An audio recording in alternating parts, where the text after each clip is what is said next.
Okay, it's recording right now.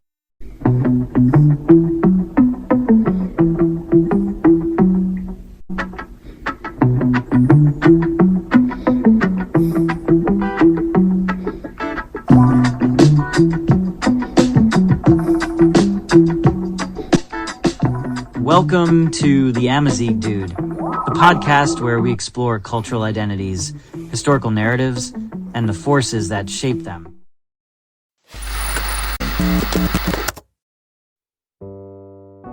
Sometimes, the hardest part isn't being invisible. It's being seen, but under someone else's name. You grow up hearing about Arab scientists, Arab dynasties, Arab victories. But when you look closer, you realize those faces, those names, those roots, they're Amazigh. The land, the people, the stories, they've always been here. They were just called something else. That's what this episode is about.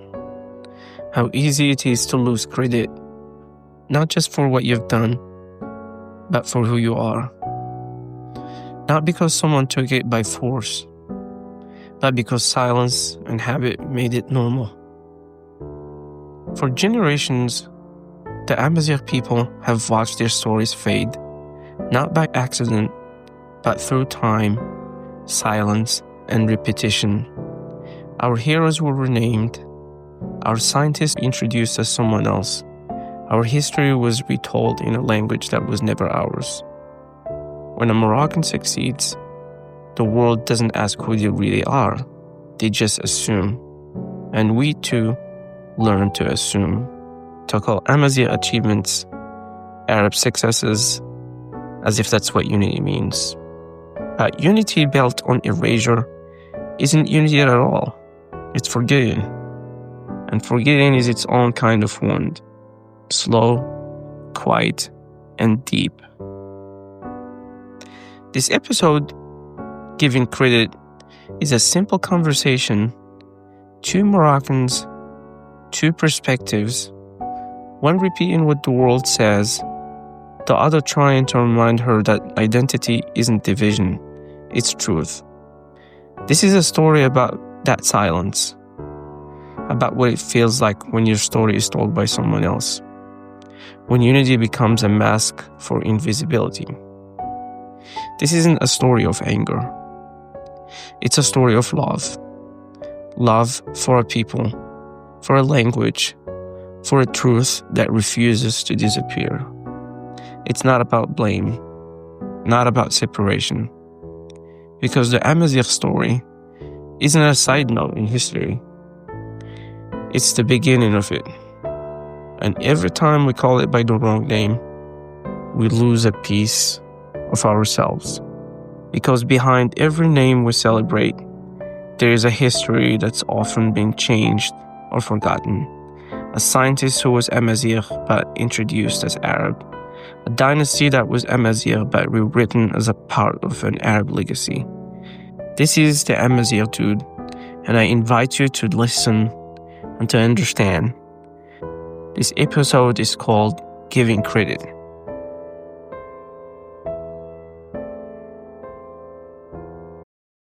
Scene: two Moroccan friends chatting, and suddenly one of them sees the news about a Moroccan scientist who was recently tasked to develop a vaccine for the coronavirus. Wow, did you see that Moroccan scientist who got appointed by Trump to find a cure for COVID? An Arab making us proud again. Arab? Are you sure about that? He is Moroccan, but he is not Arab. He is actually Amazigh. He was born in the Suez region, not far from where I'm from.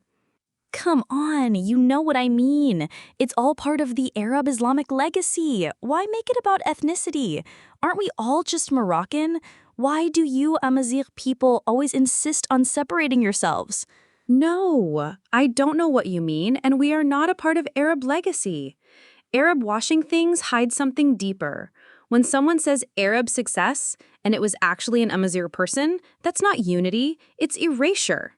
But we all speak Arabic now. The culture is shared. Isn't that just how it works?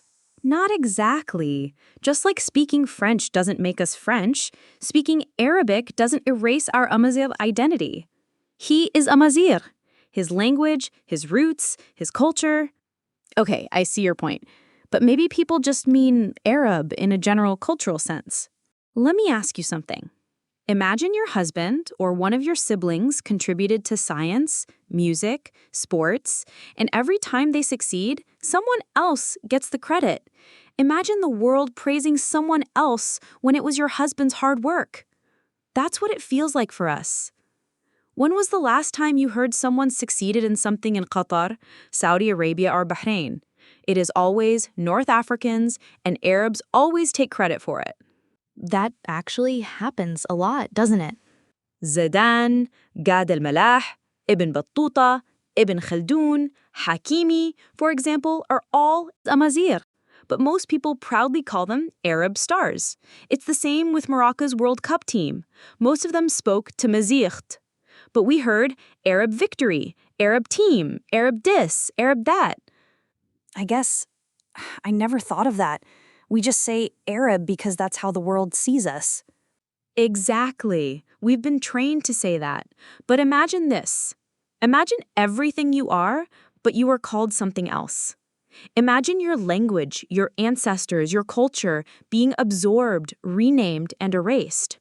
But do you think people do this intentionally? Not always. But that's how erasure works. Slowly, subtly, completely. And that's why we speak up, not to divide, but to remind Morocco, we are not guests in our own land. We are the roots. I never saw it that way.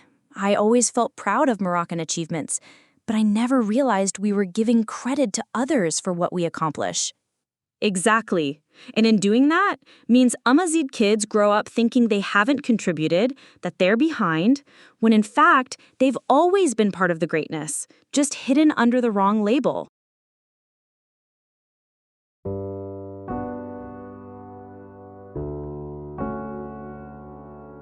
There is a particular kind of erasure that doesn't happen through force, but through repetition. It happens when stories are told again and again until the truth becomes almost unrecognizable.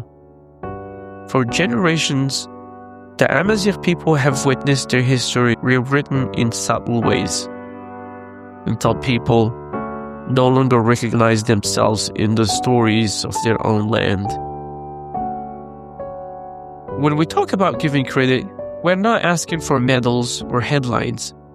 We're asking for memory, for honesty, for a space in the story that was always ours. That's what this conversation is about. Not to divide or argue, but to remind us that stories matter, names matter, where things come from matters. If this episode made you pause or reminded you of something you have felt before, share it, talk about it. Keep the conversation alive. Because when we remember correctly, we don't erase anyone, we honor everyone. That's how change begins, one honest conversation at a time. Thank you for listening to the Amazigh Dude.